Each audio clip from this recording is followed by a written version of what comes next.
Who's there? Revamp, hello, hello, hello, hello. Welcome to Post Traumatic Bliss.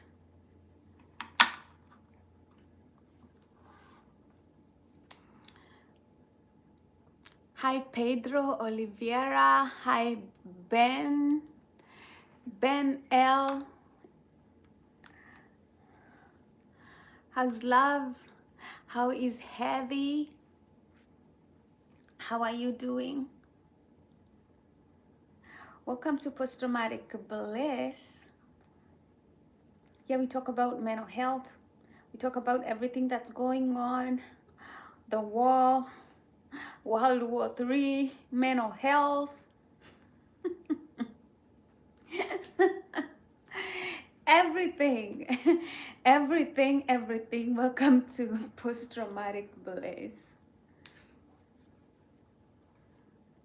Tell me what's giving you stress. Are you worried about the war? Are you worried about the future, where everything is going? We have Jason who just subscribed. He's from Sydney, Australia, in the house. Heavy, I'm doing good. It's been a beautiful, beautiful day. Reynald from Madrid. Reynaldo Madrid wants a wife, right? Of course, I'm beautiful, right? Where do you get all this goodness? The goodness is me, okay? The goodness is me.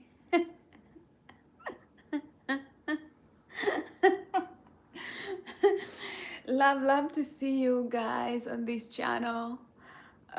Yeah, double tap. Love to see all these beautiful hearts that you guys are pouring out. Love to see them.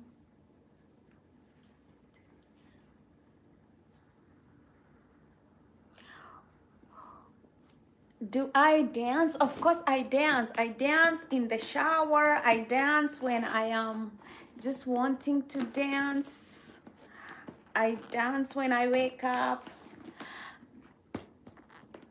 You know, of course I dance.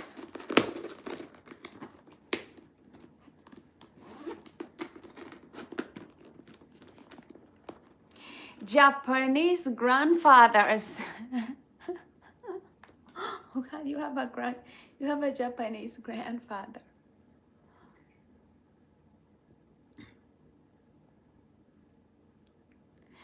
I get a lot of people every day wanting to marry me. Have you guys considered that I am happy being single? Oh my goodness.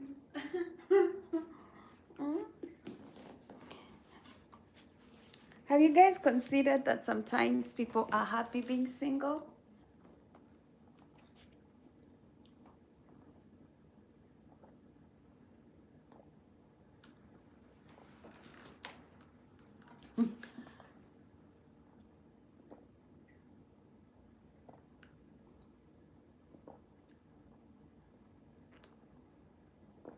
Hi, Mr.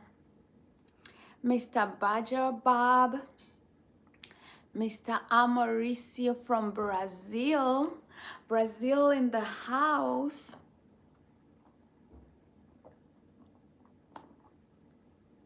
Amaricio, keep yourself that way. It is nice. Be a virgin, it's good, okay? Keep yourself that way until you get married. Yes, don't let people take advantage of you. Girl, Dad cooking deliciousness. Nice to see you again, my love.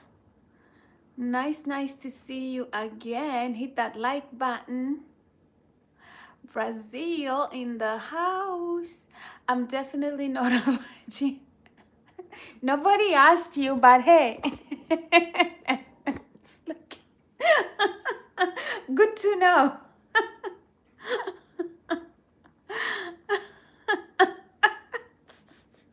You guys are cray cray. You crazy people. Nobody asked you, but hey.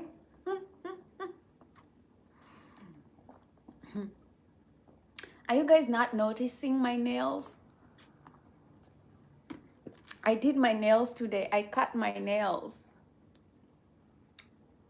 I like the spring. I wanted to go with spring colors. Right? Right? Right? They're different colors, like the spring.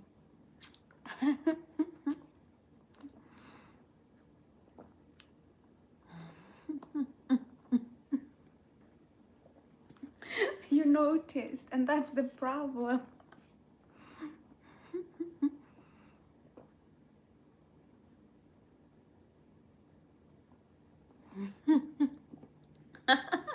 How are you supposed to notice my nails? Because you see them.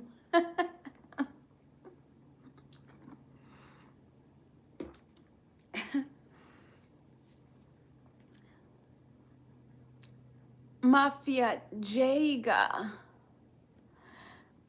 Nice to see you. Love you, Mauricio. Gianni Di Gaioa. Hello, hello. Chico Pagani. Nice to see you. Richard, go ahead. You're engaged and you're regretting. You're the one who popped the question and you're regretting. This world is full of drama.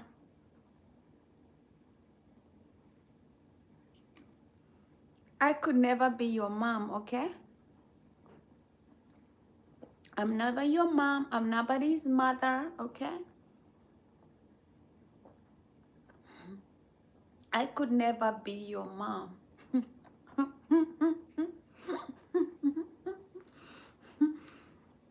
I'm nobody's mother.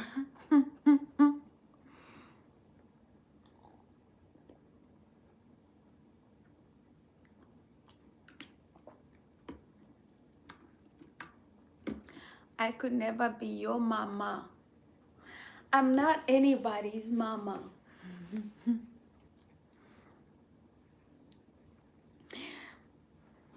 Love to see you guys. You're amazing, amazing, amazing. Today we are talking about rhythm and mental health, how you can develop a good rhythm. If you're one of those people who wake up in the morning and you feel low, you don't know what the day is gonna hold, you're lacking rhythm, okay? Your brain needs to have a rhythm. Your brain needs to know the agenda, the plan for the day. Okay? You need to have an agenda for the day for your brain. So you need to plan the night before you sleep. Take 5 minutes. Think about what you're gonna do tomorrow so that when your brain wakes up, it's not wandering. You need that rhythm, operational rhythm. Today, your bees are not visible. What are you talking about? I don't have bees. Astrasi, love you. Right.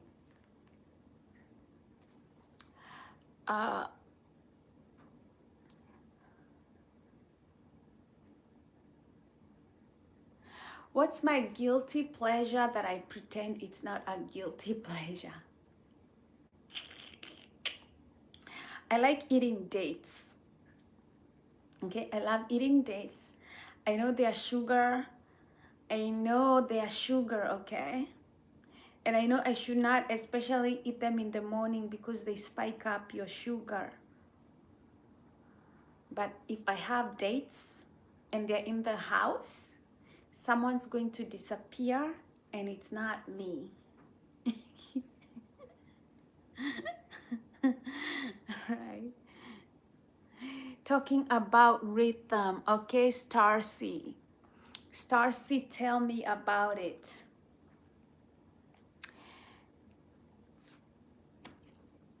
William Laura.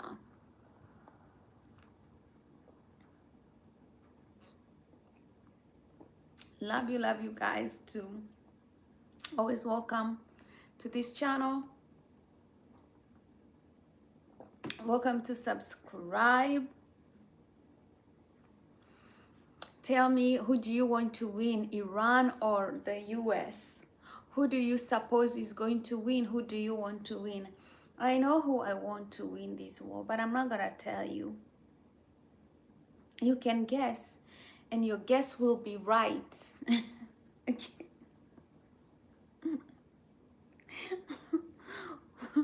Do you think we're going to be in World War III? And are you scared about it? You know, it's good to have somebody to talk to about your thoughts if you're worried about the future. Today we are also talking about operational rhythm and anything else you want to talk about here on the charts, okay? Apart from my beautiful hair and my beautiful legs and my beautiful everything, okay? I'm not changing my dress for you. If you don't like it, that's your problem, okay? I'm not going to change my dress for anybody, okay? I like it. I chose to wear it. If you don't like it, go to another channel. That's about it. Because I'm not a goody, okay? If you come to my channel, I tell you I'm a bad one. I'm not a goody. I'm not here to entertain you. We cannot make a baby. White boy, got it? We cannot make a baby. And this channel is not about dating. This channel is post-traumatic bliss. This channel is to help you if you have mental health trauma going on, things you need to heal from. That's what we usually talk about. So I'm just waiting for my usual type of people to start talking about the things that actually matter.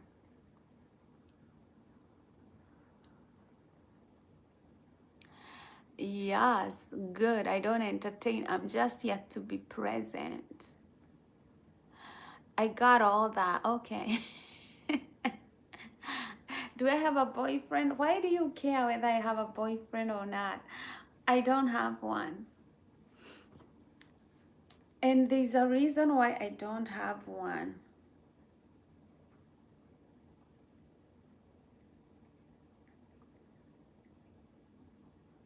Okay? All of you men out there who wonder why women are single, and you know most of you are not quality men. Y'all know that. So why do you keep asking?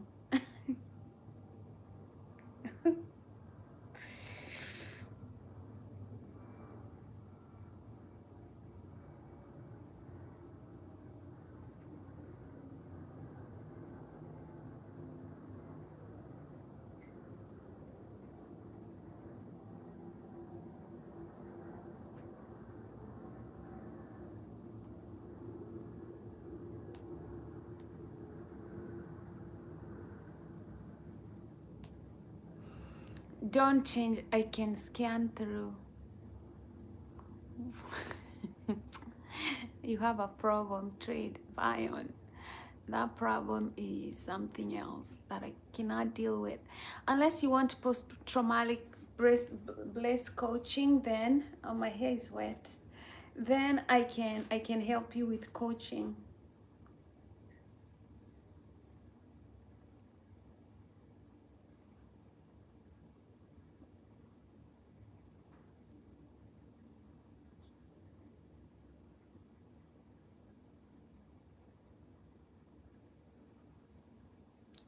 Hello, Pedro.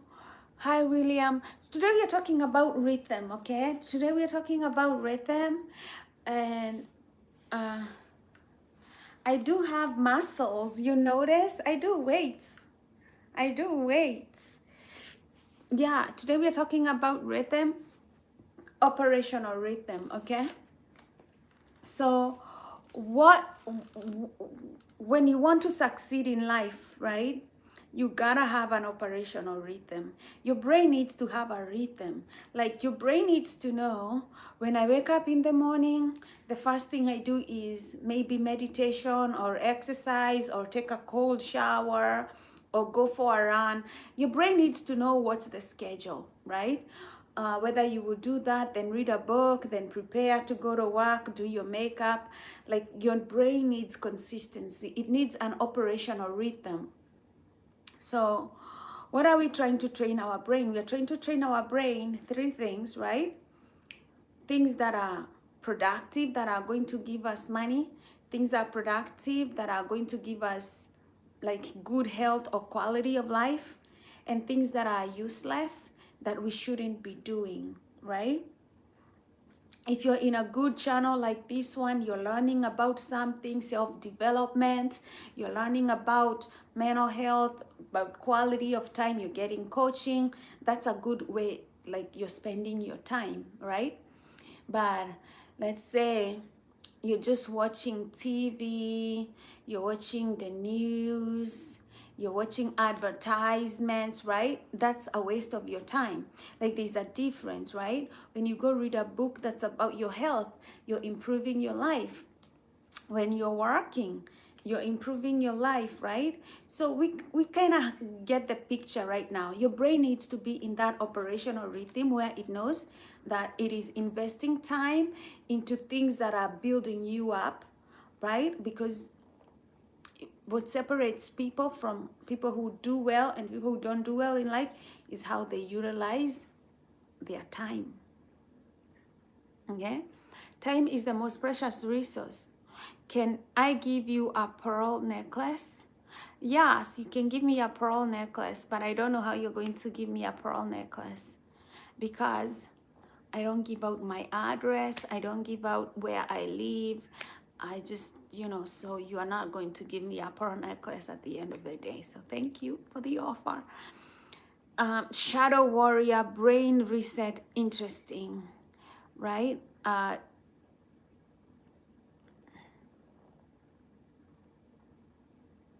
Shadow warrior wants to know more, right? Love, love, love, love, love. Thanks you so much, William. Yeah, all these things that we are talking about self-development, growth, all these are good things that help you in life, right? Today I was feeling like I need some vitamin D, some vitamin B vitamins. So I went for this green smoothie because greens give you vitamin B. Vitamin B is very good for your nervous system. And we know the nervous system is everything for your mental health, right? These greens are good. Fernando Bustos, nice to see you again. How is your day going? How are you? How are you? Today we're talking about operational rhythm. I wanted actually today, interesting today, I changed topics. So the other topic I really wanted to talk about is let me see if I can find photos.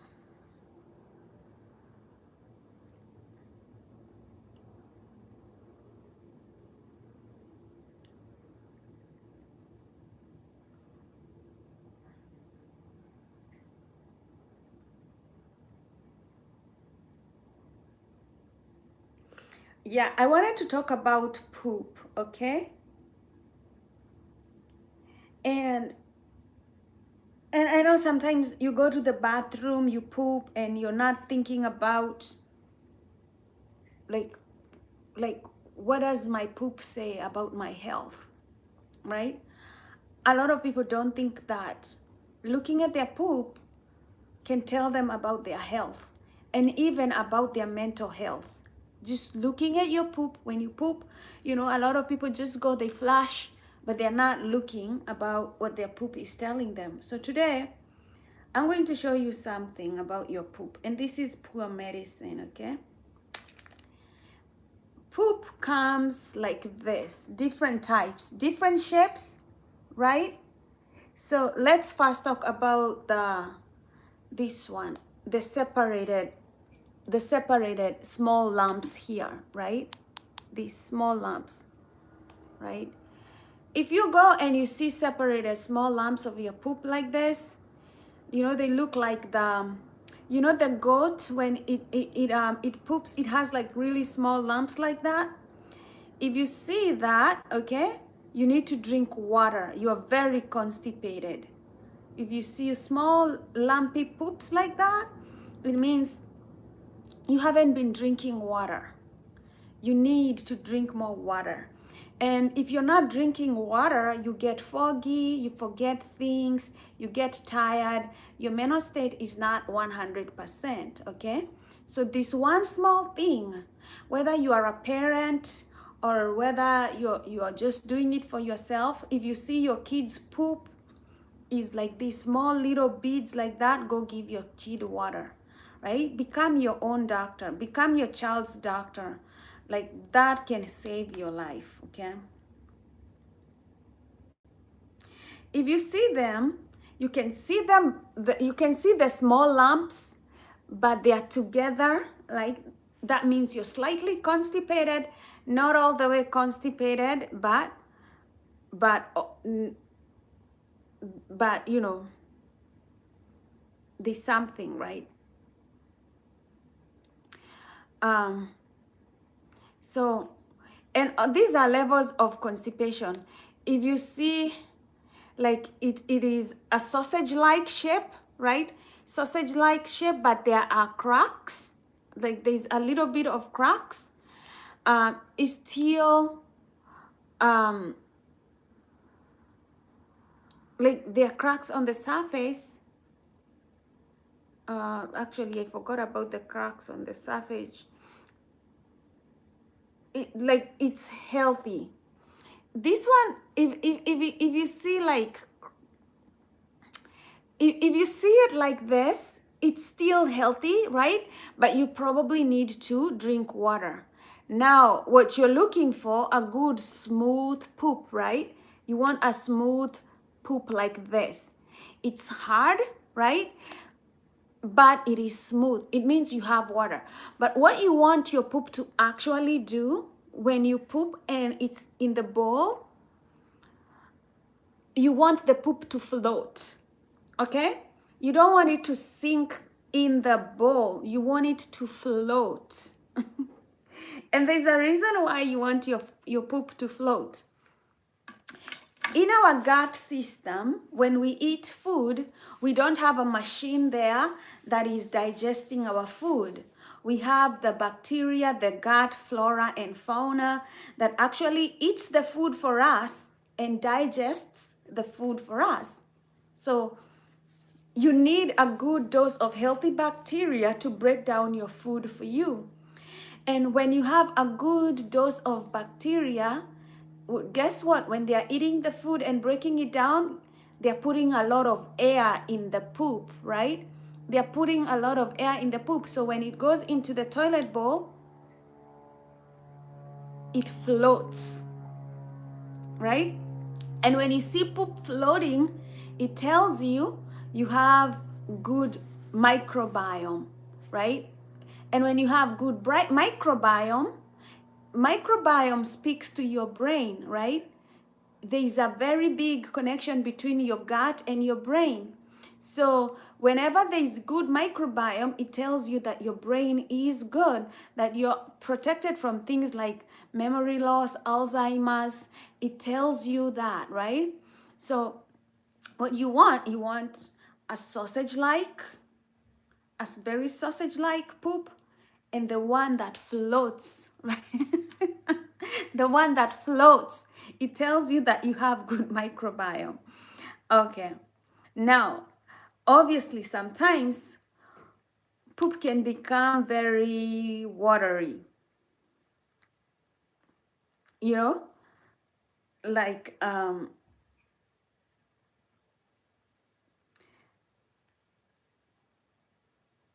like okay, let's talk about food that's poop that's cracky, like like poop that the poop when you don't have fiber, the poop looks like it's cracky, like that. It looks cracked, right? It looks like it's just cracky. Then it means you need fiber so that it can become more sausage like. Okay. Sometimes when you're sick and you have inflammation, the poop is not really watery, but it is not also cracky, right? It can be mushy, consistency, raggedy at the edges. That means you have inflammation, right?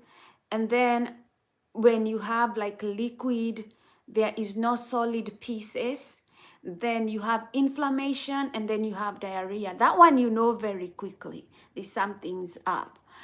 Okay, let me see your comments. Let me laugh. Time to laugh. I appreciate your sharing knowledge very much. Roses are red, violets are blue. I'm so lucky to have a special friend like you. Thank you, Jedida. Shadow Warrior, very interesting information. Please do tell me more. I'm the biggest hypocrite in 2015. Okay. Smooth poop, very interesting. So what does that have to do with human body functioning? I've never seen mine float. Because you never think about like poop is going to float, right? You never actually think about should it be floating or should it, but like let me tell you, when you learn these small things, you will never poop the same again, because you're like, oh, this is information, right? That poop can tell you about your health, right? If you're taking iron, your poop will turn very dark. Like if you're supplementing with iron, your poop will be dark. When you don't have iron, your poop is very pale, right? Sometimes you can detect some cancers by just looking at the poop. Like if the poop becomes white, there is something wrong with your health, right? Definitely something. But sometimes we poop, we don't think like this is something that tells you about health, right? Even you will see mothers naturally, when they're changing the diaper, they will smell the diaper. Why do they do that naturally? Because they are gathering information. They don't know it, they do it out of habit, but they are gathering information. Is my kid healthy? Is the poop the same as yesterday? Because all these things, they tell them about the child's health, but somehow we forget these things. Yeah, Shadow Warrior said smooth poop, very interesting. So what does that have to do with human body functioning? Can you imagine somebody asking, what does that have to do with human body functioning? Poop is as a result of human functioning, right? If your poop tells you about your health. I see what you're saying. I will take notes on the subject. Yeah. Please do. In this case, I haven't taken a proper poop in years. How does your poop look like? Why do you say it hasn't been? And it's all that. So like when you see that your poop is floating, you go, you know you have good probiotics, right? If your poop is sinking, then you go by probiotics and prebiotics, right? Remember, all these things affect your gut. They affect the way you digest your food. They affect your nutrition level. They affect how healthy and vibrant you feel. They will affect your mental states during the day and how you're able to do tasks at work, how you are able to feel happy and vibrant. And every day when you wake up and you poop in the morning, you take notes like, how does it look? Is it the same as yesterday? Uh, like, you know, all that is gonna tell you.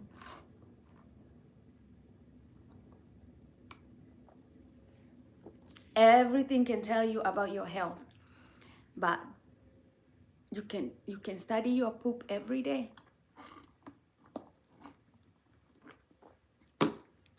So that is the topic that I was thinking about talking today. So anyway, I didn't know how guys are going to receive it, or you're going to be open-minded about learning, but I see you chaps, you're very, very heart and open-minded. So, yeah, so learn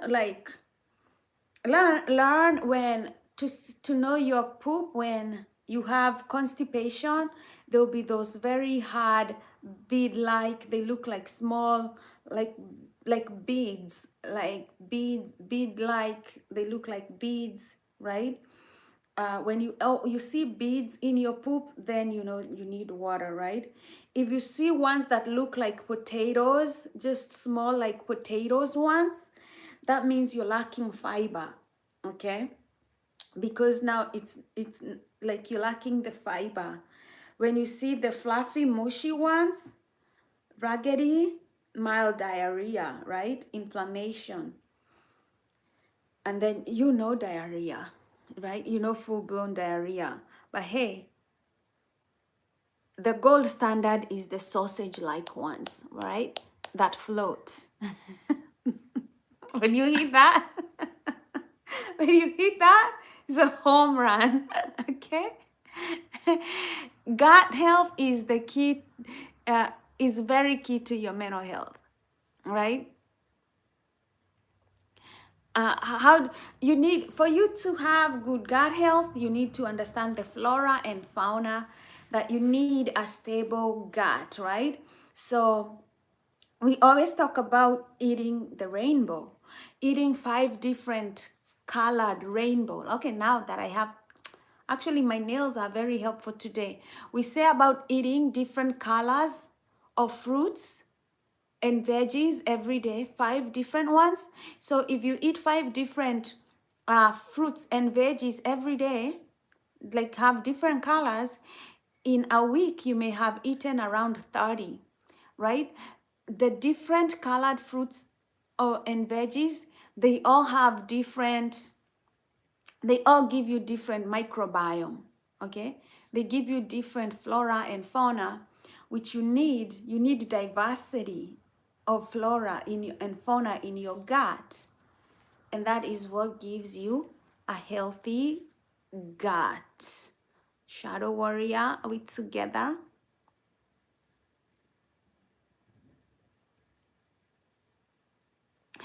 I also know sometimes I also sometimes forget simple words, names, faces. I always thought maybe the brain trauma or I'm bad at socializing.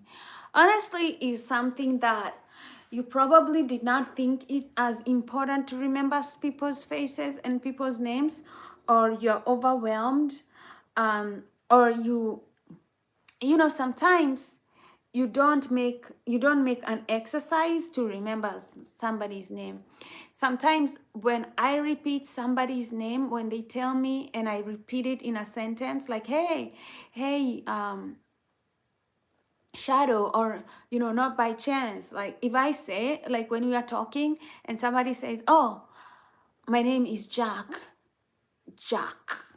you kind of like say Jack. It helps you remember, like Jack. And then as you're saying it, remember somebody else called Jack. And then you tie them together. There's that Jack and there's this Jack. That Jack, I met them in a coffee shop. Or you can even make a conversation about another Jack that you know slightly. And then, like, oh, you're Jack. Oh, I know the other Jack. He works as a magician. And now that you have tied those two, you're likely able to remember. But a lot of people forget names because it's short-term memory. Um, and names and faces change, right? Like this is why they become confusing. You will meet 10 people named Jack, or like, so it's not really unique. Like it no longer is like a unique identifying number in your brain, right? You just need to figure out a way for your brain to remember it. It's not like you have bad memory. It's just that you need to figure out a formula for your brain to remember people's faces and names and match them and pair them. Shadow warrior, you must go. May you be happy and live with a joyful heart. May you be healthy and strong and live with a body that gives you energy. And may you be safe and protected from all sorts of inner and outer harm. And may you live with the ease that comes with well-being. So that's your blessing. If you must go, and anybody who feels they gotta run somewhere, take the blessing. We love you and see you tomorrow.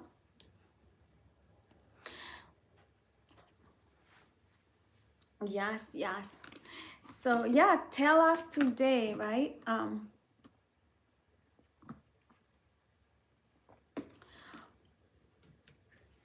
This is post-traumatic bliss. A lot of people, when they come here, they ask me, why did you name your channel post-traumatic bliss? Because a lot of people be talking about post-traumatic stress, but there is post-traumatic learning, there's post-traumatic growth, there's post-traumatic healing, there's forgiveness, there's letting go, and there's post-traumatic bliss, right? As human beings, we've always overcome things since time began, right? We've always overcome issues, traumas, problems. We are bigger than our problems, and we've proven that over and over and over and over, right? So when we talk about post-traumatic bliss, it's a true testament to our resilience, right?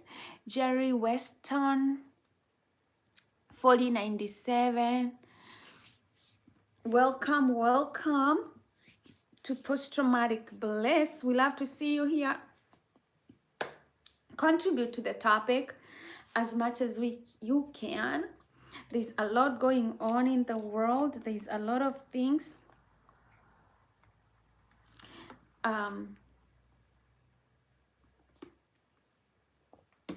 There's a lot of things we can learn, right? Tell us.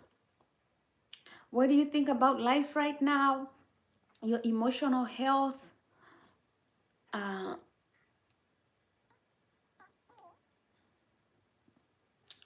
I did not call you. Your emotional health, your love life, what's holding you back? Where do you want to be? Is trauma or stress or pain or guilt or shame? What is holding you back, right? And how can you overcome it? Because as a human being, you have the ability to overcome these things. Here at Post Traumatic Bliss, I show you how to overcome things, even tough things that you never thought you could escape. Interesting stuff, rhythm, poop, Strong topic to cover. There's a lot of things we cover. David Joroge in the house. Nice to see you again. Good day, everyone. Hope you're well. Uh, Tom Kanks, you need advice. Put it on the comments. There's a lot of people here, like David Joroge and Prokobai Denk. They are ready to give you the world's most interesting advice that there is. So put up your question here. Don't hold back, okay? Don't hold back and expect nothing but the truth, okay? We are not here to make you feel good. You will feel good, all right? But we are giving you the truth, okay? We are not going to be nice at the expense of being real. We are not going to be nice at the expense of being real, right? We are going to be real. Thanks for the loves. Always like to see those beautiful pink hearts.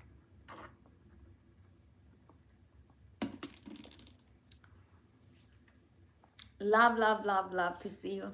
So interesting. Yeah, we've been covering poop here because a lot of people don't think like poop is interesting. It is medical. It is known to be interesting. It is a topic. I know some of you were not here when we were talking about poop, right?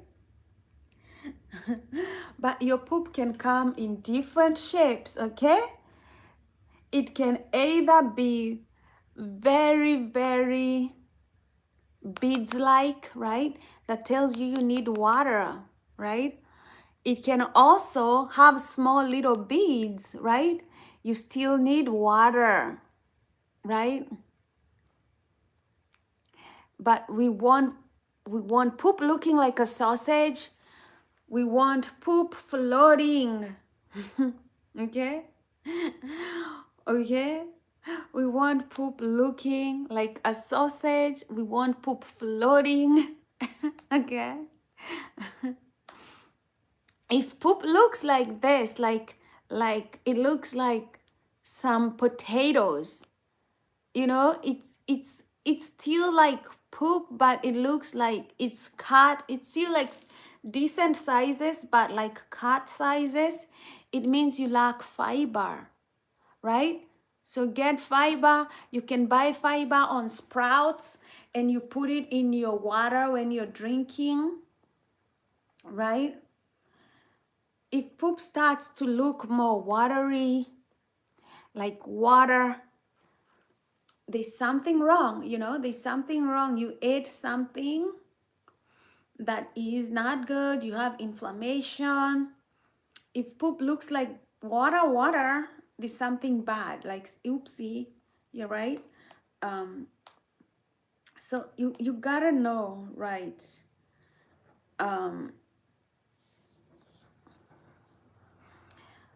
You gotta know what poop is saying. Yeah, but we tend to forget these things, and poop needs to float, right? Poop needs to float. You know, poop needs to have color, right?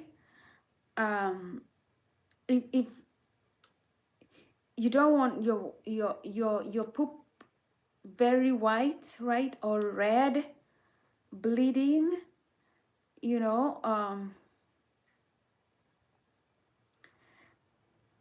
if it's too white, you don't have enough bile. If it's too yellow or foul smelling, right, means a high amount of fat or gluten in the stool. If it's green because of bile and has some yellow greenish color, some greenish tint may be normal, right? Green poop can also be a sign of infection. Black poop is a sign of too much iron. Like sometimes when you're taking iron supplements and your poop will turn black, sometimes if I'm doing that, I will stop taking the iron for a while until I see the poop go back to like a normal color that's not too dark, and then I'll start taking my iron again. Um, you know, but the thing you want to know is you want to look at your poop every day and figure out what's a normal color for you, what's a normal consistency for you. And if anything ever changes drastically, you can call your doctor and say, hey, I'm not used to white poop. You know, I'm just not used to this. Um,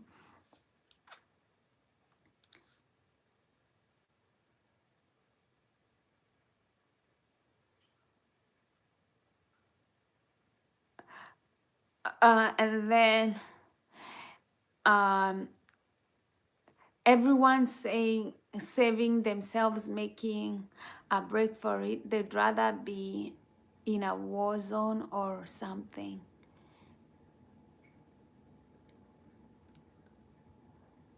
What are you talking about?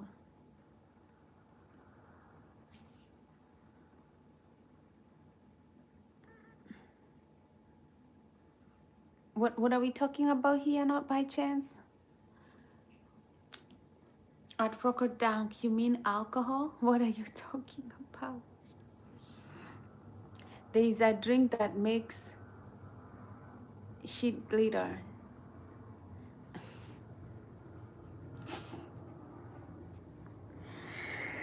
Ah, is this information necessary?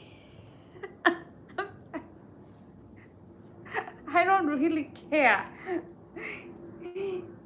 if my poop is blingy or not. Okay? If it's glitters or not. Okay? Ah.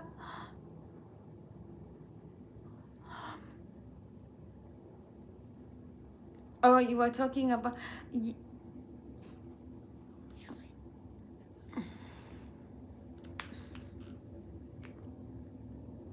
Okay.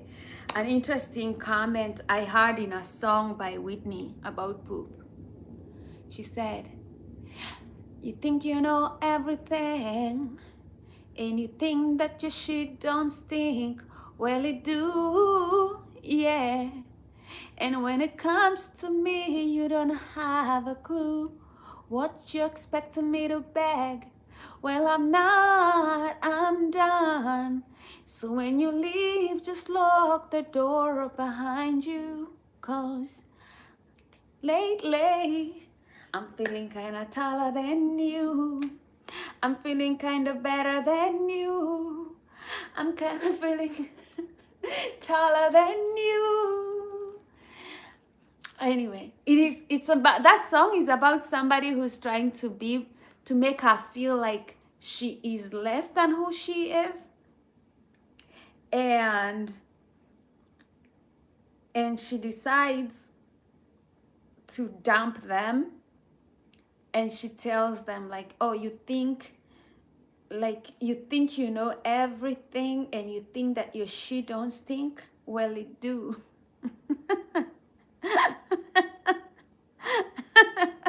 That is Whitney Houston, right? It's that song, Soldier Girl. 'Cause I'm a soldier girl in my world. I walk for miles, I made it home. Na na na na na na na na na. Okay, I don't know the lyrics, right? But I know that one that she says, you think you know everything, and you think that your shit don't stink. Well, it do, yeah. And when it comes to me, you don't have a clue. What you expecting me to beg? Well, I'm not, I'm done. So when you leave, just close the door behind you. 'Cause I'm feeling kinda better than you. I'm feeling kinda taller than you. I'm feeling kinda na na na na. Hey, I am a soldier girl in my world. I walked for miles, I made it home.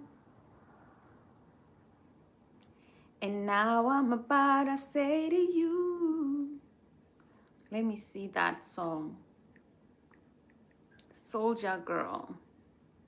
Man, it's such a Whitney.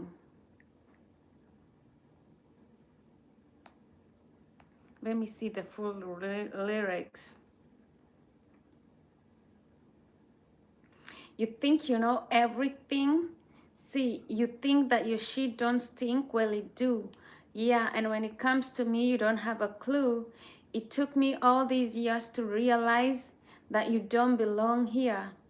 I can do better. You say I'll never do better. You're right, whatever.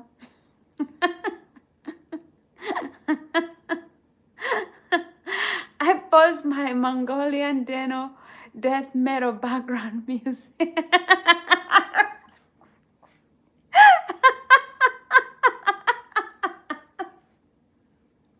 Where's my guitar? I'm just.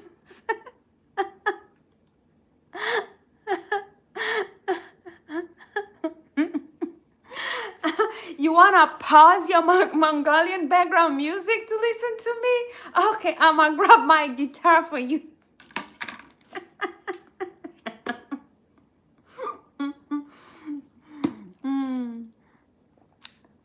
Not by chance is saying that.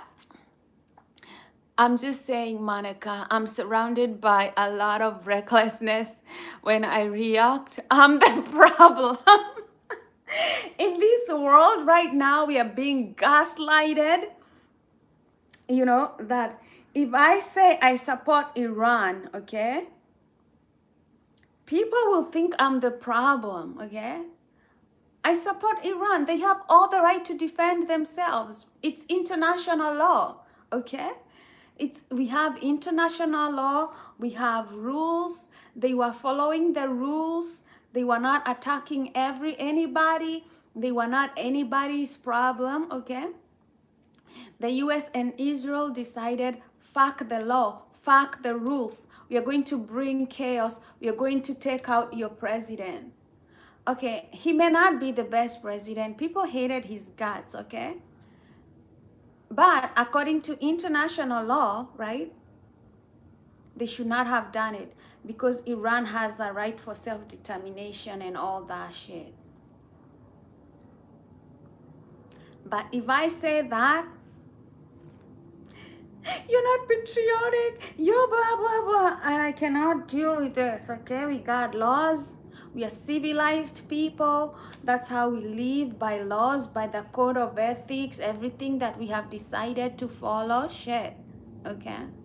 So when you decide to bring chaos, I mean, we live in a chaotic environment. So right now, we don't have international law anymore because Israel and the US decided, fuck the law. Now we are in chaos. Anybody can do whatever the fuck the shit they want, they can do it. Okay?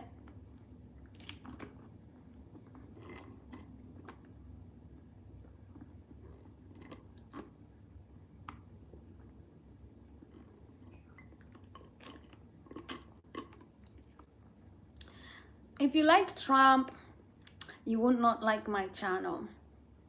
Okay? I'm done. I am so bad. I'm done with this. I bought a whole this. And now it's over. That's how good I am with green juice. I love green juice. Right? You may not, you will not like, you know, Trump has made clear he doesn't like black people, so whatever shit, I don't care. Okay? You don't like me, I don't like you too. We can hate each other for eternity. Okay? I feel Iran is justified to fight back if a bully attacks it. You know, like I would fight back if somebody attacked me, shit, right?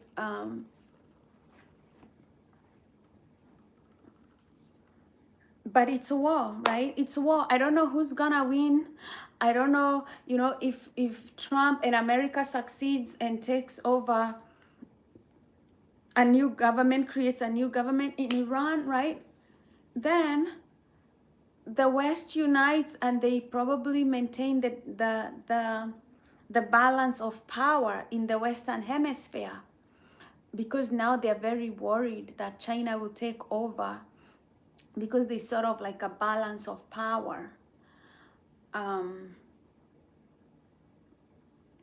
I don't care. I have no stakes in this planet, okay?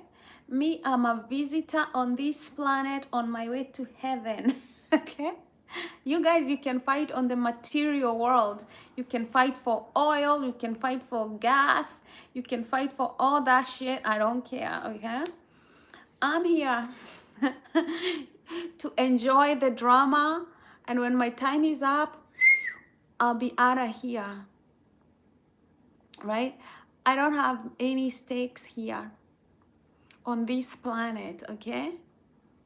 My body goes back to dust at the end of this story. It could be tomorrow, it could be 10 years from now, it could be 15 years from now, it could be 50 years from now. Okay, I came here with nothing, I go back with nothing, okay? I don't have kids, I don't have stakes.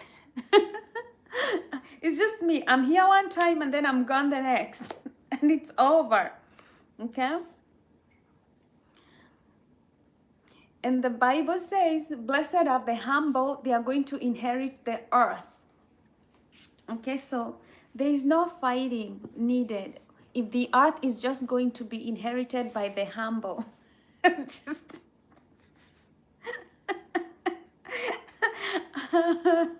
follow the wisdom.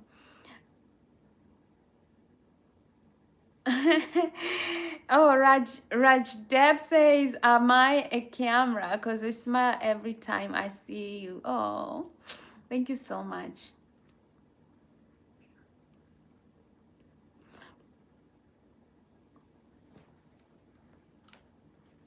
Iraq did not start the war. Iran did not start the war. When it comes to the war, Iran is definitely saying both sides are wrong, is gaslighting Iran. Iran did not start the war. Okay? It did not start the war. Israel and the US started the war. So let's not gaslight Iran. It's Israel and the US that are on the wrong when it comes to international law. Okay, they are the aggressors. That was a preemptive strike.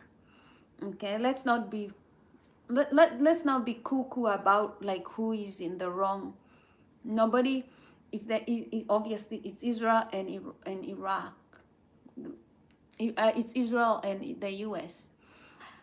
But it is what it is, right? We can argue who is on the right, who is on the wrong, all day, whatever, right? We live in a chaotic environment. You never know how anybody is going to behave at any given time, right?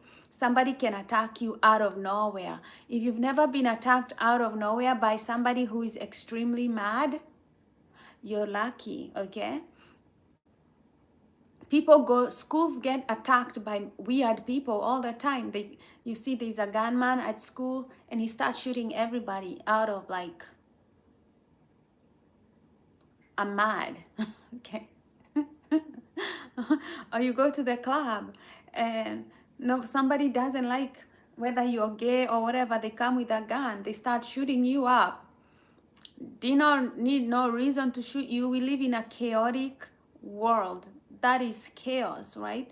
The only reason we put up rules is to manage the chaos. But that doesn't mean that everybody follows the rule.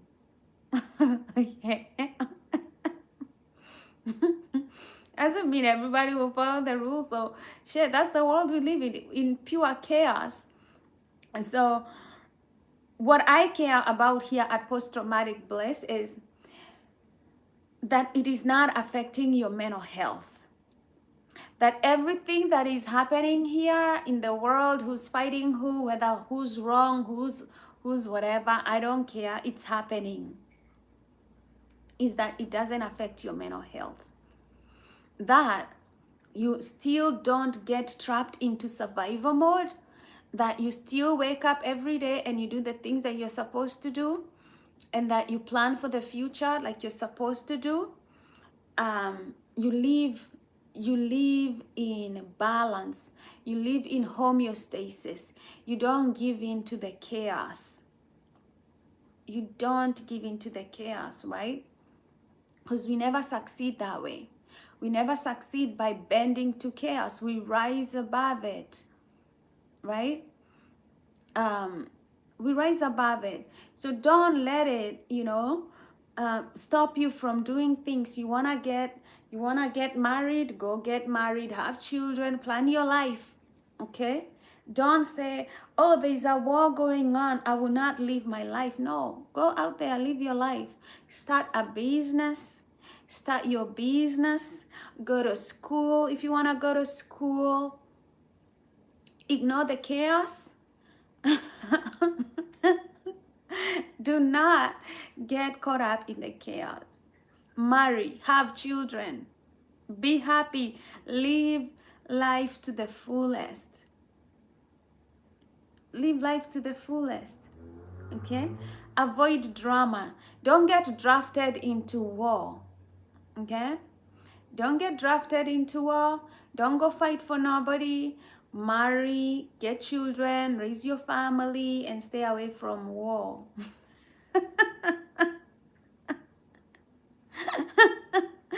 Okay. Ignore the chaos. Pretend it's not even affecting your life at all. That's how you win. Okay? That's how you win. The only time the enemy wins is when they distract you. You get distracted, you live in chaos, you stop planning for the future. Like all these Christians who say tomorrow is bloody moon, it's doomsday, God is coming back. Plan, okay? Plan for the future, right? And just keep living. Keep living. Do not let it drag you down. Do not let all this drama drag you down. Some things are temporary. Some things will be temporary. Chaos comes and goes. It reshapes into another form of chaos. We live in a chaotic world. Chaos is the constant. Like change is the constant, okay? Tomorrow is one thing. Tomorrow, the next day is another thing. Right? There'll never be end to this drama. Just do not get caught up into it. Jeremy asked if I want to get married. I'm too old to get married. My chances of getting married should have happened like 10 years ago.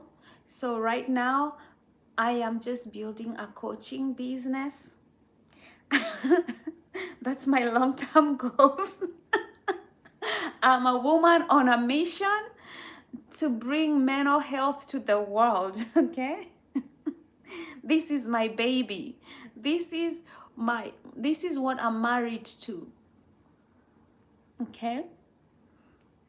Building my own career, a legacy where people can live better mental health. Everybody has goals. This is my goal. This is my baby. This is it for me. What else? Who else? Yes, yeah, and that's okay, right? Then that's okay, because those are my goals. They keep me alive, okay? If I was to stay here in my life thinking, oh, I'm still waiting for a man to get married, to have kids. No, you can't do that. Have your life, have your goals, whether you're a man, whether you're a woman, have your own life. If God decides that you're not going to get married, he's not going to bring a partner for you, because God decides you're better off single. Like your life is more peaceful single. When you're single, you're able to focus on goals, and you're able to bring other people who are traumatized into life, into living a better quality of life. Maybe that's my goal, right? And having a family would distract from that. um I could probably, I don't think, I mean, I can have kids. I physically can have kids, right? But doesn't mean I'm going to have kids. Okay. I'm not the kind of people who's going to freeze my eggs. If they run out, they run out. Okay. I don't have to have kids. Oh no, I always encourage people here to have relationships, to have long-term friendships, relationship. If you have a partner, do it, right? If you find a good partner, do it. I don't want it to be the goal, like the only goal that you have in life. It can be very, very sad. If God decides to bless you with a partner and the two of you can live together, you can live and coexist together peacefully, then that's awesome. That is great, right? But those are things that happen if God blesses you with those things. Those are not things you force.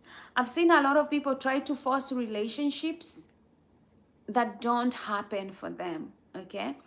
You can have a relationship, a good flourishing relationship at any age, okay? Because people who love you will love you at any age, okay? But I'm okay if people don't love me at this age, or I didn't find love. Like, I'm okay with that. Like, you gotta be okay with these things. And this is why I teach people to live a life of purpose. Your purpose is for you. Your purpose is not on other people or attached to other people. Fine if God blesses you with a partner. But if you don't have a partner, you still have a reason why you came to this planet. You have a reason, you have a job to do on this planet. You know, you still have got things that you're supposed to do, and it's your job to figure out your life purpose. It's your job to figure out what change you want to see, like the lessons that you have learned and you want to impart on other people, or maybe you developed a product that helped you solve a problem and you want to share it with other people. Like, we are here for something. On this planet, we are here for something. We didn't just come here to eat food and have children. Jeremy Martin from Chicago. Chicago in the house, right? Yeah, yeah. And when you start living life with meaning outside of other people, that's when you become whole, and you become more authentic and true to yourself, and people will see that and they will feel it. um, for me, that's what I prioritize, right? That's what I prioritize. If God blesses you with a good family, a good relationship, and that is part of the cards and the plan that He has over your life, then that is the plan that He has over your life. but but if you force some things, right, you might end up in a very bad relationship. You might end up in a very disadvantageous place in life. So, yeah, Jeremy says, I love your content, no BS. No, you're not needy. You're not needy. I think if somebody told you that you're needy, they're gaslighting you, okay? You're gaslighting you. It is, human beings, we like to attach to things, okay? We like, it's attachment theory. You need to get that book by this book. Let me grab it for you.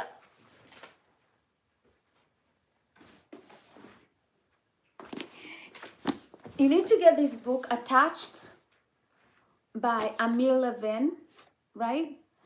And if you feel like you're needy, you're not needy, okay? And I'm not saying love is not important. I'm not saying that love is not important or any like or diminish it, right? It's good if you can you're choosing a partner, you find the right partner. If you find the wrong partner, they will make you feel like you're needy. But if you find a good partner, they will respond to your needs. That way you don't feel like you're needy. Like, let's say, I'm going to give you what they say in this book, how we develop attachment styles. So, attachment styles, they begin when the mother is pregnant, around 6 months when the mother is pregnant. This is why I tell you guys, take my classes, because I consolidate all this information in my class. And so when you go through the class, you get a lot of information that can take you like books to read for, like, remember, I've spent a decade reading about mental health. So my class is very well consolidated. And every session that I'm sharing these things, like, I can't share everything, right? Like, I'll share attachment style, but I'm not gonna share everything. When you take a class, it's more consolidated, like you got all this information.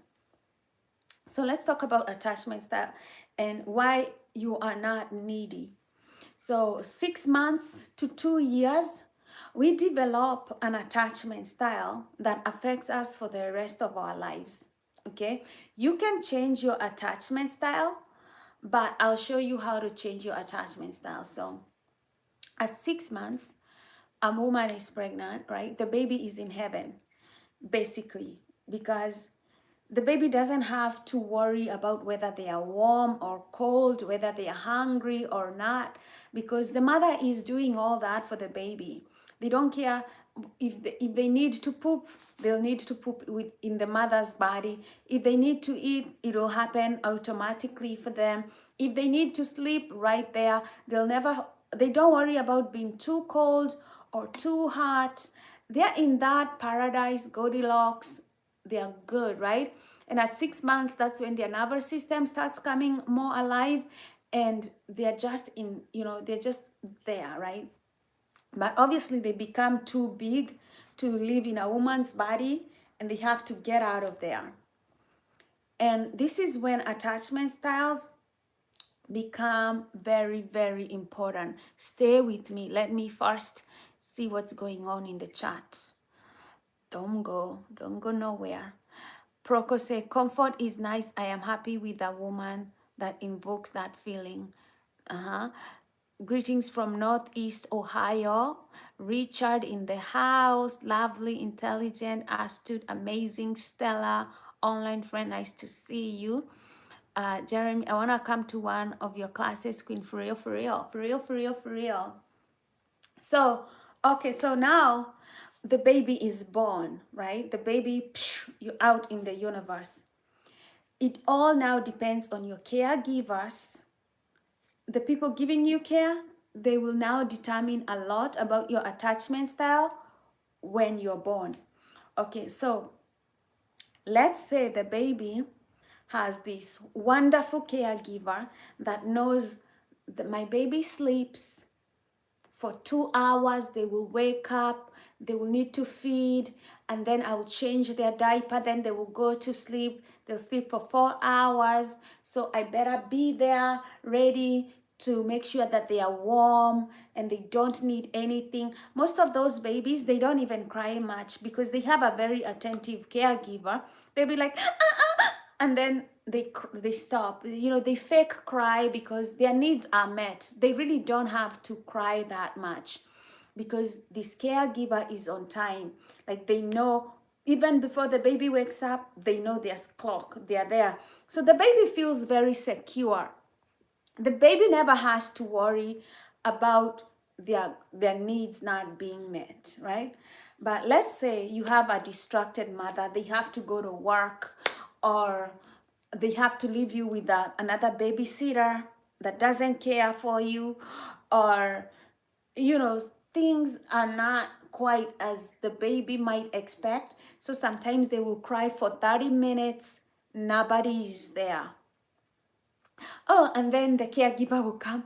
Oh, rush, take the baby, try to comfort the baby. But already they have made the baby very, very anxious by not being there, and the baby crying for 30 minutes, or, right? They make the baby very anxious. That is how we start developing attachment styles. And these attachment styles, I'm going to explain to you, they will affect you in your love life. So the anxious caregiver is not consistent, right? But when they come, they will comfort the baby, they will feed the baby, they will do the things that the baby needs to have, right? And the baby will go back to homeostasis, back to balance. We're talking about the nervous system again. That's why I always tell you, you gotta understand your nervous system to understand your mental health. Okay, let's talk about the avoidance. Let's say this caregiver comes, right? They're not there. The baby cries for 10 hours, and the baby is not fed, is not clothed, the baby is cold. They just don't, like, this caregiver is not there. Maybe the caregiver is sick, they're not able to feed the baby, or the caregiver is just not there. And whenever they come back and they see that the baby is in distress, they don't try to comfort the baby, they don't try to do anything, or they probably even scream and make the environment very noisy and disturbing for the baby. So what happens to the baby? The baby becomes avoidant because the baby does not want this caregiver. The baby does not trust this caregiver. The baby just learns to avoid.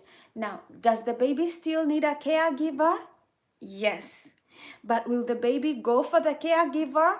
No, because that baby is in distress, but there is nobody to give that baby some comfort and everything. So even in their love relationship in the future, this avoidant will behave that way. Yes, they want love from their partner, but they are very afraid of their partner. They might hurt them, they might do things, so they avoid love altogether. Because for them, they don't find any comfort in a caregiver. Somebody who is anxious may want to be in a loving relationship, but it will happen if they meet a secure partner who is able to respond to their needs. They will do better. If an anxious person meets an avoidant, they will be more chaotic, right? Because they are looking for this partner to be responding to their needs, but this partner wants to run away. So they create that dynamic that is not good, right? So you need to know your attachment style before you go to the world of love, right? You need to know how you are wired. Are you anxious? Are you avoidant? Are you secure? If you're secure, then you have a lot to lose, because if you're secure and you get into a relationship with somebody who is abusive, they might make you insecure or anxious, right? And you already had a good wiring, and now they're going to ruin it for you. So you have a lot to lose. If you're anxious, you have a lot to gain if you get in a relationship with somebody who is secure, because they are able to respond to your needs better. But if you're anxious and you get into a relationship with your avoidant, there will not be love. It will be a dynamic, okay? It will be a dynamic, and it's not going to work, okay? Sometimes an avoidant, if they meet a secure partner, an avoidant can heal because the secure partner is able to give them space when they need space without feeling that, like a secure partner will not feel bad giving you space if you're an avoidant, because sometimes avoidants, they just like to avoid, and a secure person will not feel bad giving you space. But when an avoidant meets an anxious attached person, right, and they want to give them space, the anxious person needs closeness and intimacy. So you telling them you need space, they will feel like they're being discarded. That's why those two attachment styles never work together. They clash a lot. And then you have the person who has the insecure attachment style of being anxious and disorganized and avoidant. Altogether, they're very disorganized. And this one is very, very difficult because they are anxious and they're avoidant and they're very disorganized at the same time. And it's very, very hard to be in a relationship with either an avoidant or an anxious person. Like, it's just chaotic, right? What I found interesting was that 50% of the people are secure and 50% of the people are insecure. And marriage and divorce rates are about 50-50. So you see, a lot of people with insecure attachment styles, they will cause divorces in their relationships.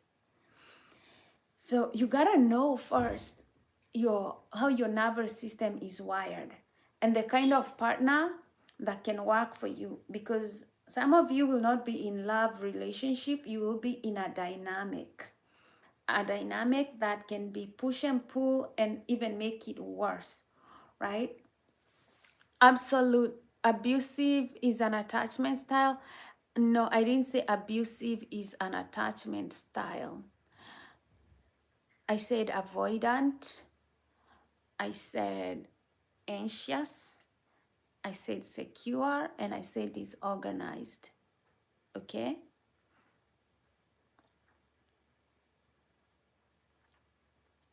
No filter, no, I'm still flawless. Thank you, love.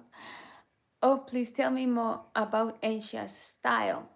This is why you need to read the book Attached, and this is why you need to take my class, okay? But when I do these live chats, I'm just giving you the knowledge so that you go and do more research and understand mental health. Because the more you understand your nervous system, the more you're going to need to know what it needs to heal. So,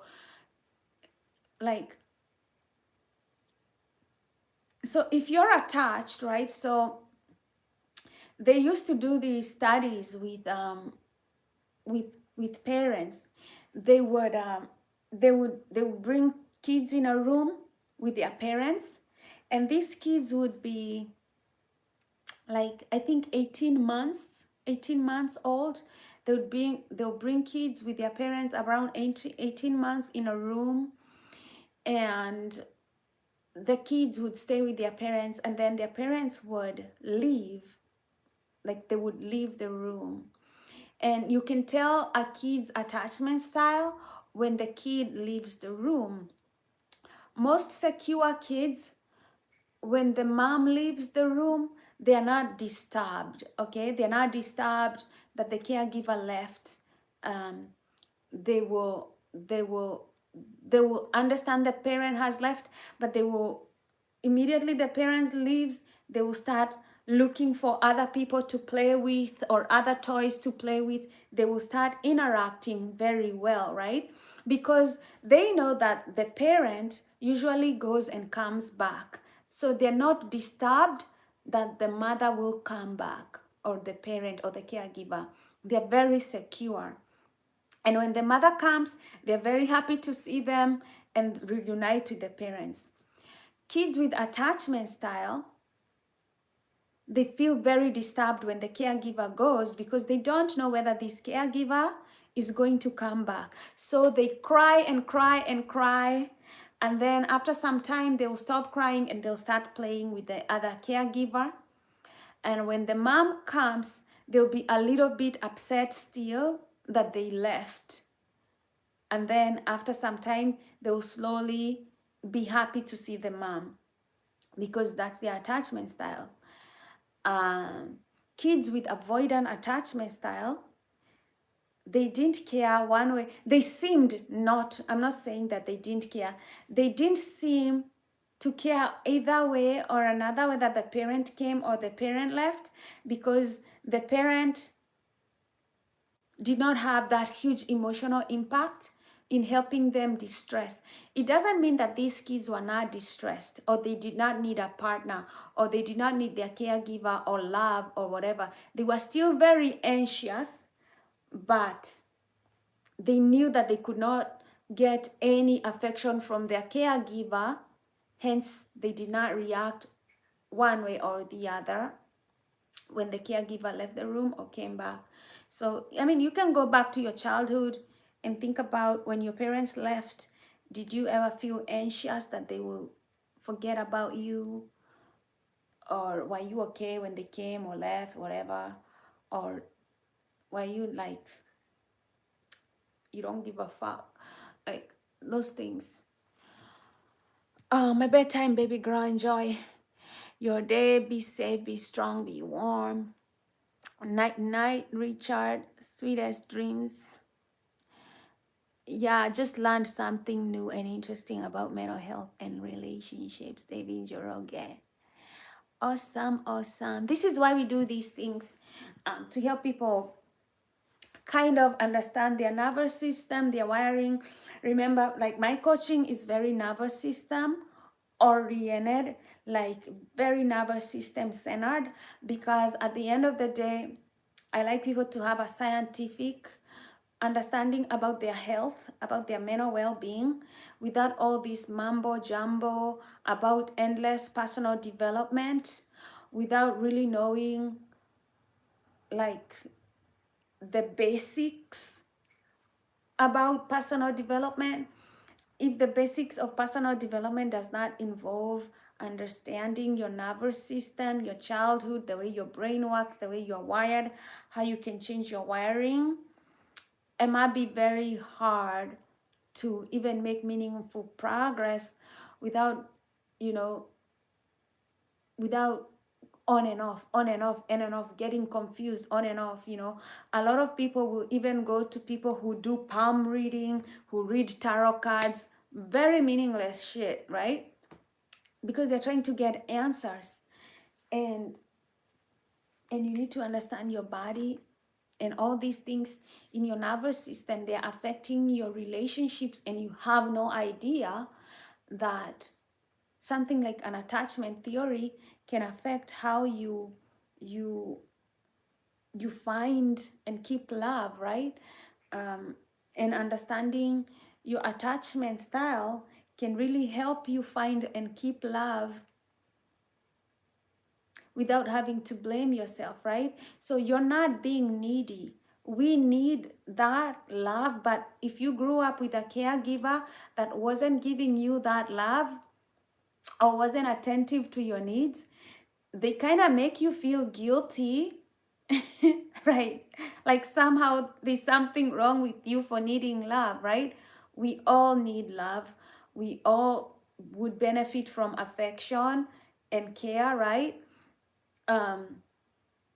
That's the healthy way, right? That's the healthy way of being in a loving relationship is very fulfilling and very gratifying. You're not being needy.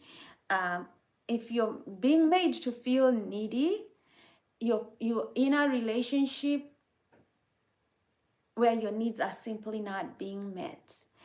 And you need to pick a partner. The choice you make of a partner is the most important decision you're going to make regarding your love life. The person you pick. And I'm not saying whether they're tall, they're beautiful, they're whatever, they have money. I'm talking the fact that are they able to Are they secure? And what is your attachment style, right? Because if you're insecure, then you need somebody who is secure. And if you're insecure, whether you have a anxious attachment style or disorganized, you need somebody who is secure to help you regulate your nervous system. Actually, if you get into a real good relationship, you can really do good emotionally and mentally. But again, it's good to know if you're insecure, the things you're doing or the things that are preventing you from getting into a relationship with a secure person. Or maybe you're attracting the avoidant. Or maybe you're attracted to the avoidant. You're attracted to the drama and the chaos, and you confuse that with love and affection because you like the drama. And there are dynamics that I have noticed that can make you be in an avoidant, insecure relationship. Let's say you fall in love with a married woman, right? She's not available for you, right? Because she's available for somebody else. She's not going to give you that security of a relationship. So you will not be well regulated because you're in this weird dynamic of a relationship. So you gotta like realize, right? If you're in this long distance relationship, the dynamic that it's creating, right? It can create a dynamic that actually is not working. So is your relationship making you feel safe, seen? Are your needs being met? Is the dynamic working?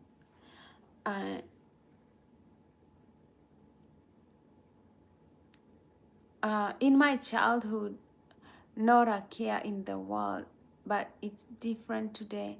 I don't understand what you're saying when you say that. Not a care in the world. Do you factor in the Bible? I'm just factoring the attachment style, okay?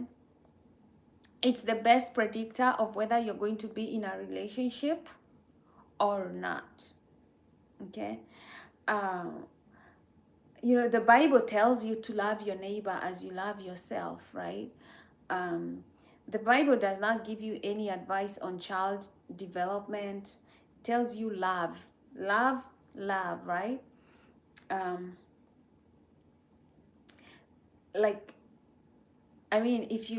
If the Bible shapes you to be like the human being you're supposed to be, you need to be a mindful parent, somebody who is very attentive to their children, takes care of them, loves them, is providing for them. You should be able to help them have a very secure attachment style. Not everything you're going to find in the answers is going to be explained in the Bible. That is why we have science, right? But it's all these, right? Like lack of mindfulness, and sometimes the systems that we live in will guarantee you that you're not there for your kids. Like if you have to work 2 shifts, or you're one of those, like let's say in the world that we live in, right? Let's say your father goes to prison and your mom has to do all the work, or your father dies, or your father is sick, and or something happens, right? Sometimes these things happen and you're not being able to be taken care of and given a safe attachment style, because life can be rough, right? And that is how sometimes, because of fate, you get the attachment style you get, okay? Right, it's the roll of the dice. Some people win the lottery, some people don't when it comes to attachment style. And then they are able to easily find partners in their adult life because they had a secure attachment style from the beginning. Okay. and some are not. And that is why I say, if God blesses you in a relationship, good for you. If you're not blessed, then find a purpose, like still find something you can do with your life, okay? Life is not meaningless all the time. Um, yeah, I guess. Hi, user KY Lux 1NS9P. Get a name, okay?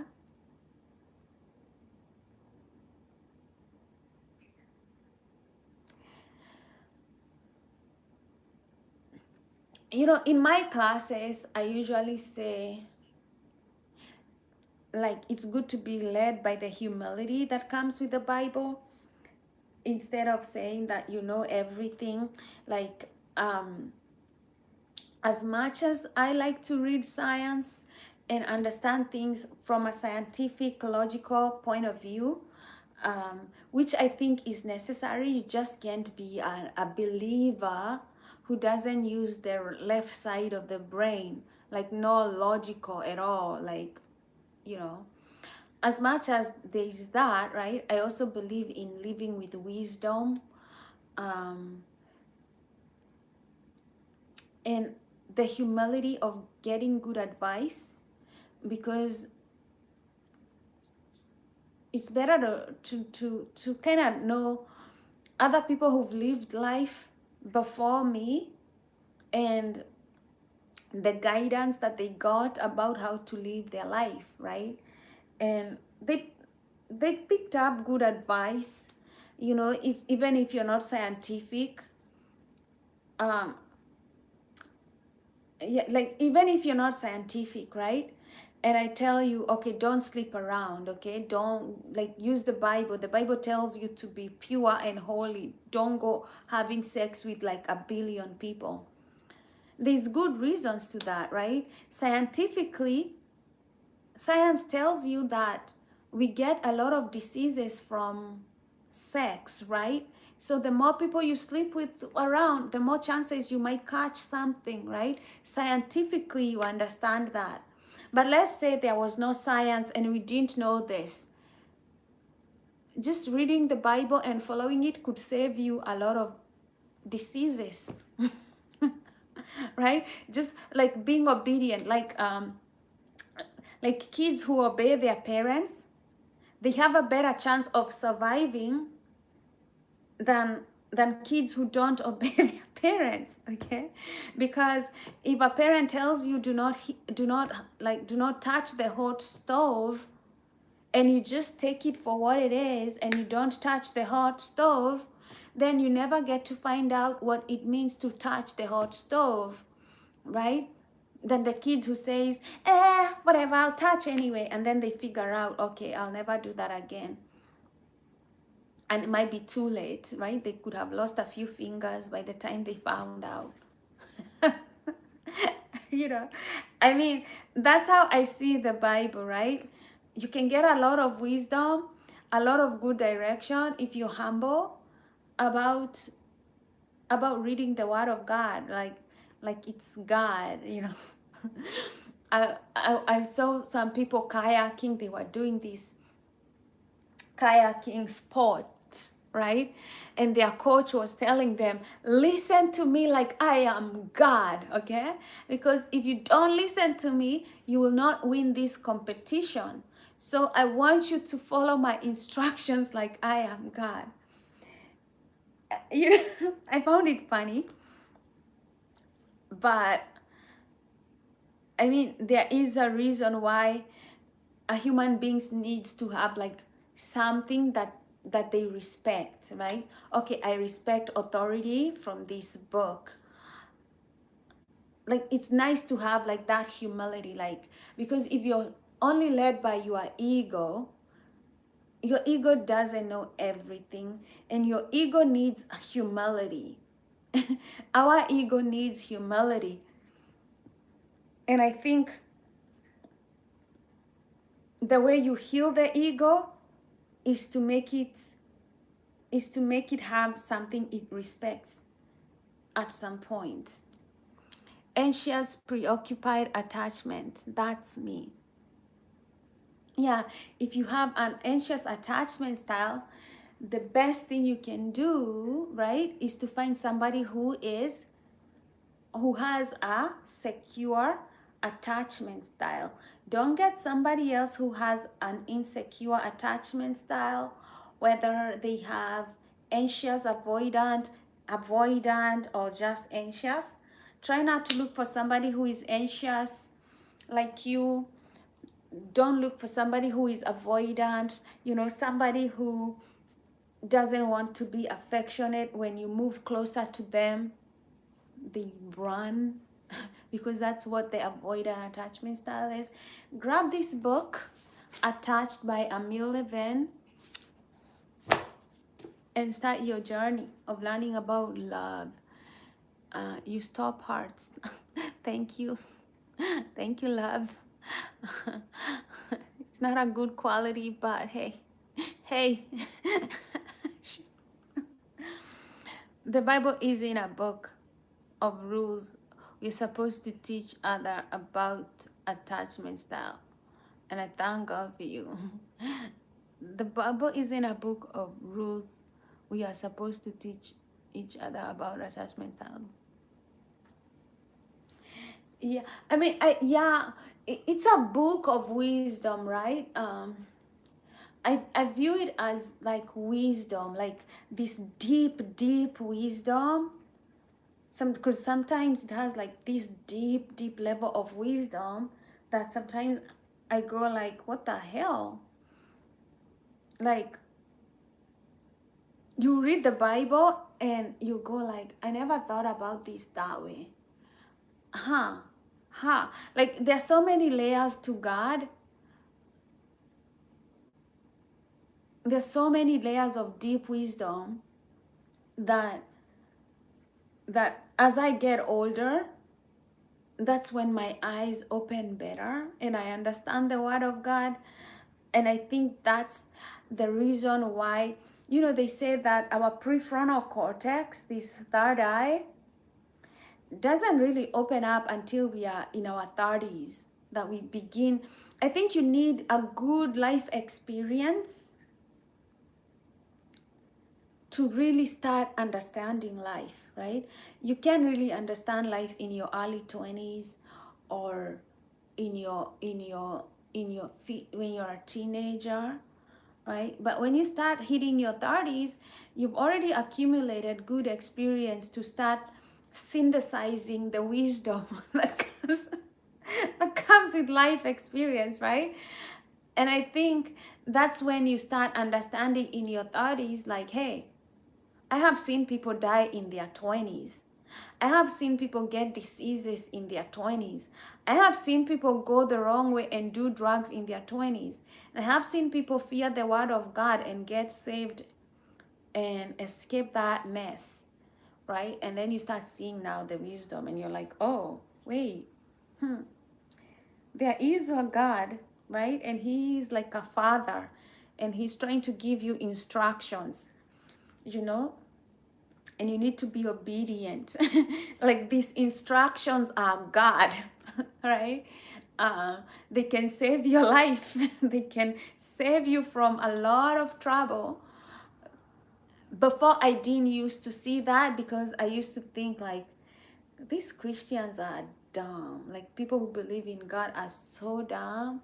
I used to be like that. I used to be like, they have this imaginary friend. Right? But now that I see how the Word of God is actually very full of wisdom and very smart, and how it can save you from a lot of troubles, now I revere it.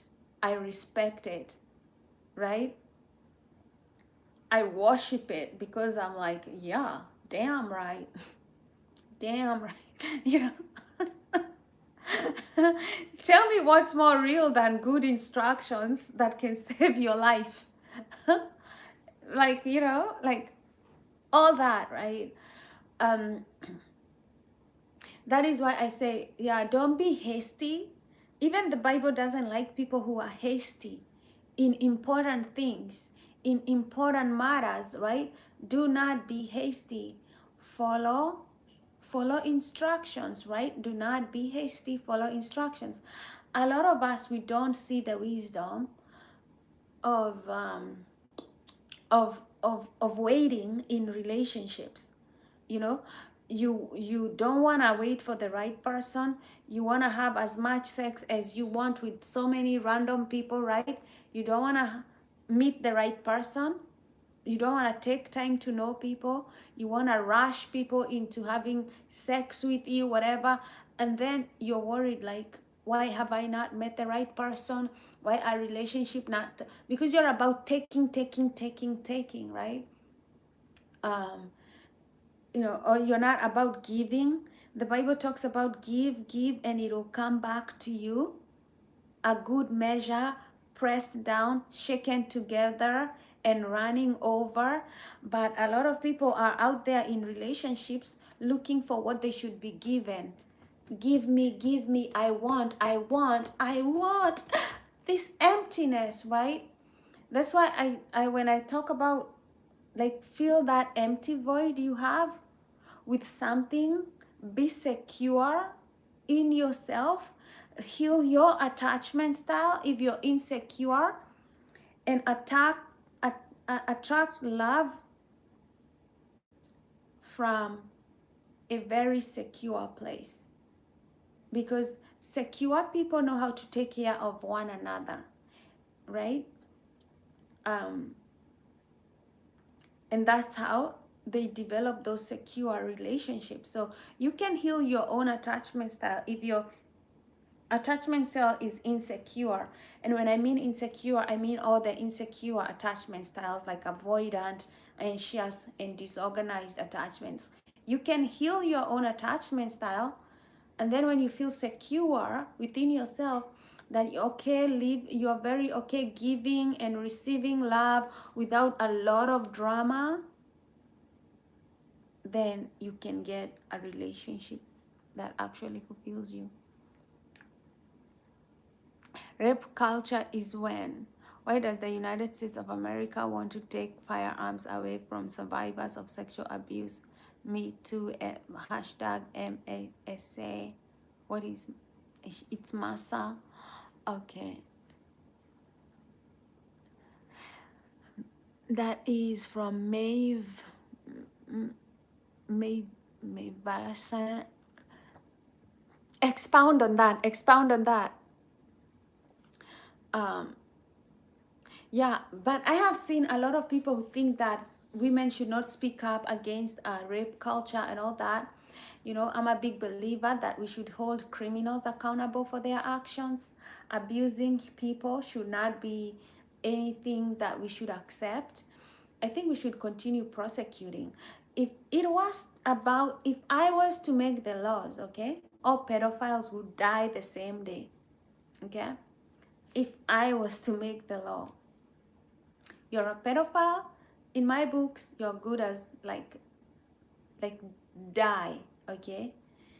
There should never be a statute of limitations for things like rape, right?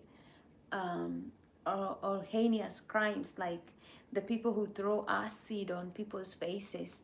I don't think there should be a statute of limitation for abusing the human body, because it's sacred and it's the holy temple of God.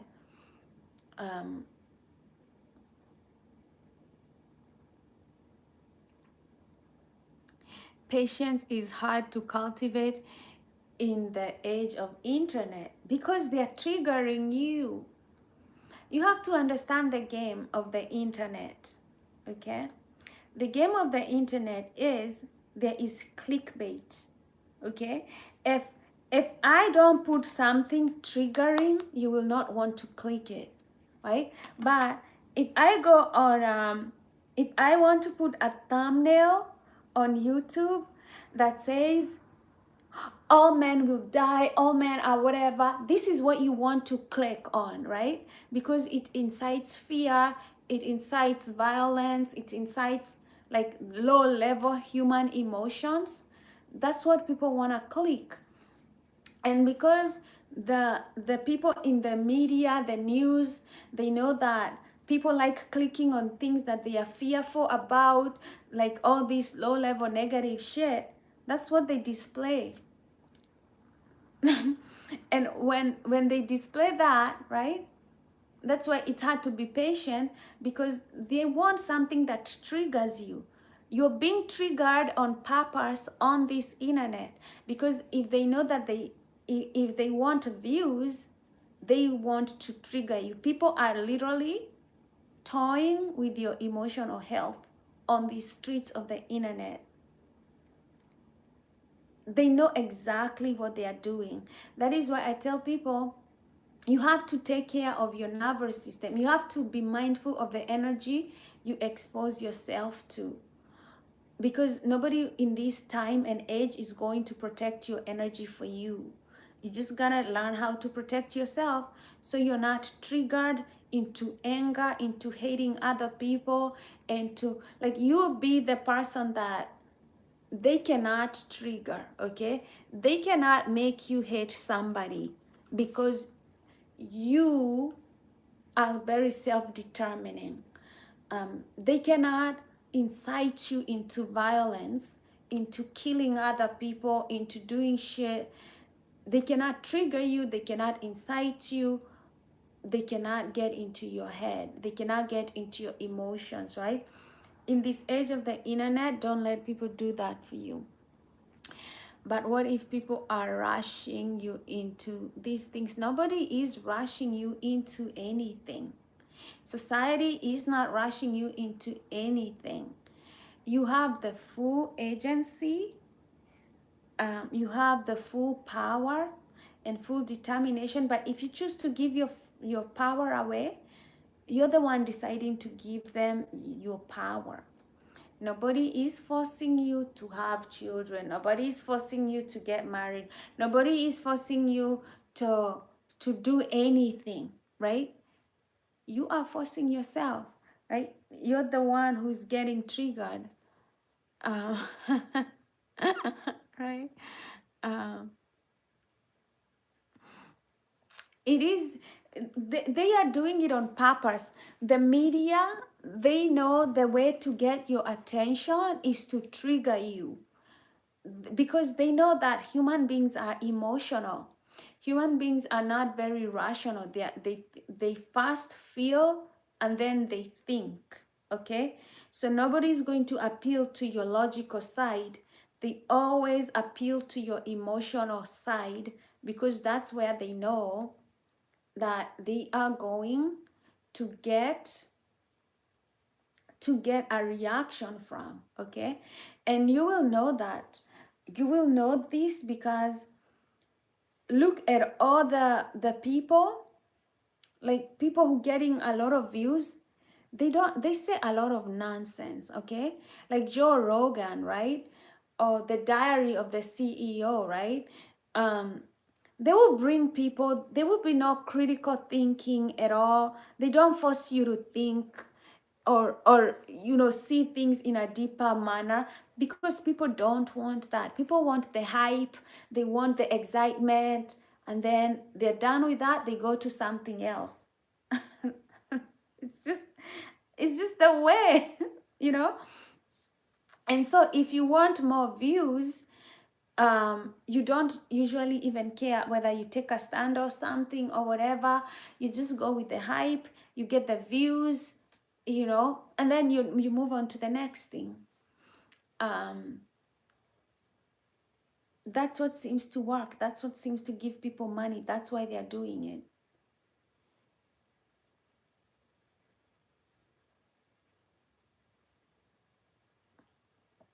Look, I'm not clickbaiting you. If I'm clickbaiting you, you would see like 1,000 views over here, right? I'm not clickbaiting you. If I was clickbaiting you, yeah, I'd obviously like use a like something like heavy, like um like let's say what Trump did the other day. He put faces of the Obamas, and then he put apes, right? That's a stunt, right? Why is he doing it? Because he wants it to go viral. He wants to have it's cloud chasing. It's going to trigger people. It's going to make other people mad, right?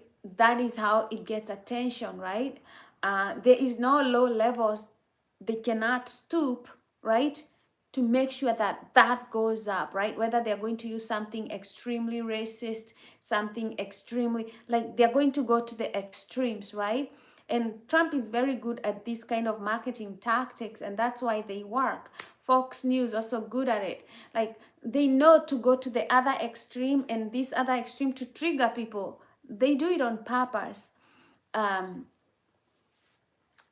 yeah, that's what they're doing. It's on purpose. So you get triggered over these things in the internet.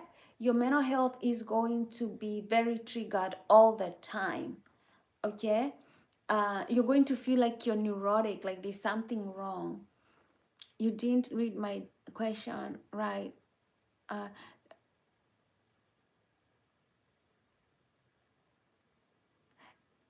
yeah, it's not yeah, he's not really about anything. Like if you go to the diary of CEO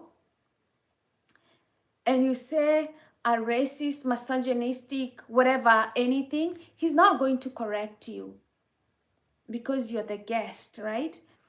And that kind of silence makes people wonder, like, is he stupid?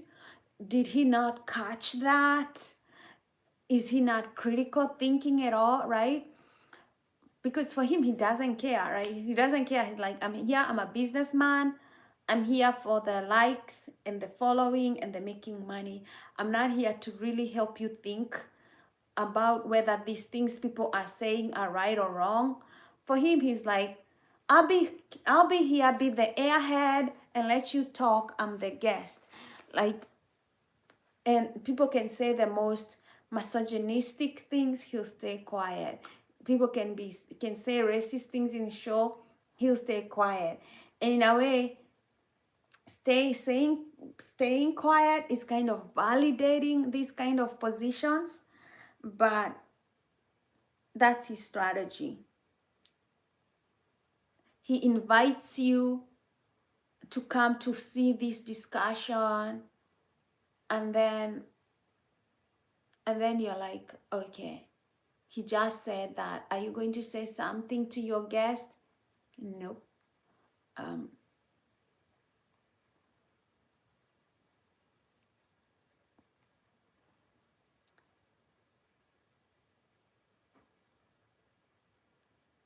okay. User K says they probably hit me on my emotions. Um, yeah. Well, well. It happens, right? It happens. It's social media. You're going to get triggered. They're always going to say it's rage baiting. You know, you've heard those things people say, they're rage baiting you. They are using your emotions to trigger you. You know, like I see, I don't know if you guys see a lot of content. Maybe you're white and you see somebody saying white women, women this, or white men, white men. I always see content about people saying about black women, black women. And I think, you know, of course the algorithm must know I'm a black woman, and it's going to put on things that mean things that people said about black women, right? And it's trying to trigger me to click on it, right? I'm usually, for me, I don't care. I feel like whatever you say about black women, thank you, because you're making us relevant and you're making the algorithm pick up on the work and the things about black women. So I appreciate, you know, any news is good news, right? As far as the algorithm is concerned, you know, if they're talking about you, they're making you relevant on the internet, a topic of discussion. So you know, but I see a lot of things that they'll say about black women, black women, black women. Sometimes I pay attention to it, sometimes I don't. I mean, but all these topics for me, I see them, they're geared to trigger you to clickbait and click, you know, so that you keep watching their content.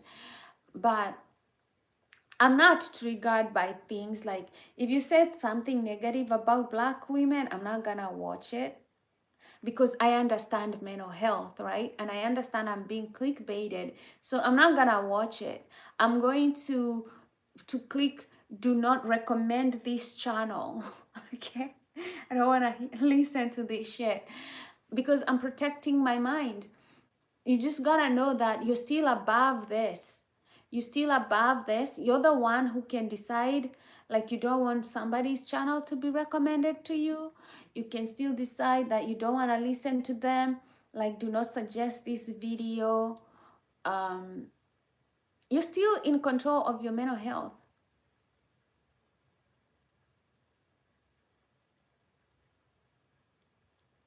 User, you didn't realize YouTube had live sessions.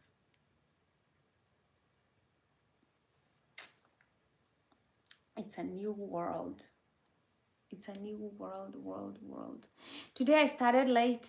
That's why I went over. Usually by this time I'm done with the sessions. So I'm going to end it today here. I know we usually go for like more hours than this, but you know, it is what it is. So let's do the blessing so that we stay safe and happy. May you be happy and live with a joyful heart.